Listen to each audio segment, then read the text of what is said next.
전대미문의 6.3 지방선거 투표용지 부족 사태. 이걸 수사할 특검법이 여야 합의로 국회 본회의를 통과했습니다. 막판까지 여야의 줄다리기가 이어졌던 특검의 수사 범위에 대해서 전격 합의가 이뤄진 건데요. 하지만 산 넘어 산, 국회에선 검사의 보안수사권 폐지를 골자로 하는 형사소송법 개정안 처리를 놓고 강대강 대치가 이어지고 있습니다. 형사소송법 개정안의 핵심 크게 두 가지입니다. 검찰의 보안수사권을 전면 폐지하고 법원의 공소기각 사유를 확대하는 겁니다. 검찰의 수사권을 없애는 대신에 보안수사 요구권을 강화했는데 경찰의 불송치 결정 등에 대한 이의 신청 범위를 넓히는 등 피해자 보호를 강화했다고 민주당은 강조합니다. 하지만 야권에선 장윤기 사건 등에서도 봤듯이 경찰의 부실 수사가 있을 때 이걸 견제할 검찰 보안 수사까지 없애버리면 피해자 구제길은 더 막힌다고 반발합니다.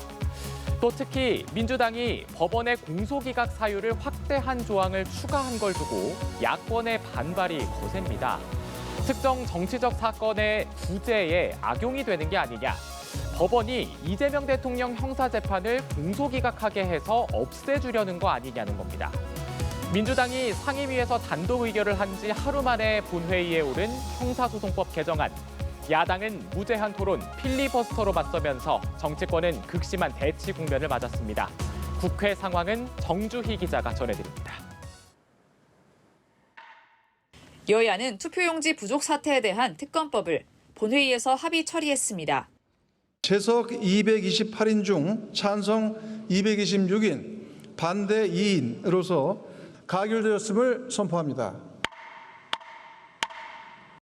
막판까지 수사 범위가 쟁점이었는데 투표용지 부족 사건을 비롯해 부실한 선거관리 의혹, 선거관리 시스템 전산 오류와 통계 조작까지 수사 대상에 포함하기로 합의한 겁니다. 특검은 여야가 국민추천위원회를 구성해 추천하기로 하고 수사 기간은 준비 기간을 포함해 최장 170일로 정했습니다.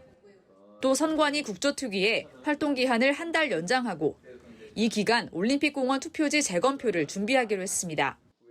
이어서 검찰의 보안수사권을 폐지하는 형사소송법 개정안이 본회의에 상정됐습니다.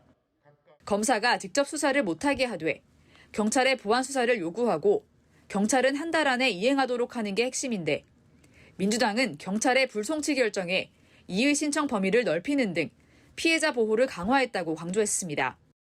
이에 반발한 국민의힘은 대통령의 거부권 행사를 촉구하며 무제한 토론, 필리버스터에 돌입했습니다. 특히 법원의 공소기각 판결 사유가 추가된 데 대해 이 대통령 재판 공소 취소용이라고 주장했습니다. 이재명 대통령으로 무인설법 꼼수법안이죠. 이재명 대통령을 위한 방탄입법 꼼수법안입니다. 범여권 의원들은 공소기각과 공소취소조차 구분하지 못하냐면서 반박했습니다. 거짓 프레임만 앞세우고 있습니다. 공소기각은 새로 만든 제도가 아닙니다. 대법원이 확립한 법률에 명확히 반영한 것입니다. 민주당은 31일 오후 표결로 필리버스터를 강제 종료시킨 뒤 형사소송법을 통과시킨다는 계획입니다. 민주당은 패스트트랙 심사 기간을 최장 330일에서 90일로 줄이는 국회법도 상정할 방침이어서 필리버스터 대치는 회기가 끝나는 7월 마지막 날 자정까지 계속될 전망입니다. 연합뉴스TV 정주희입니다.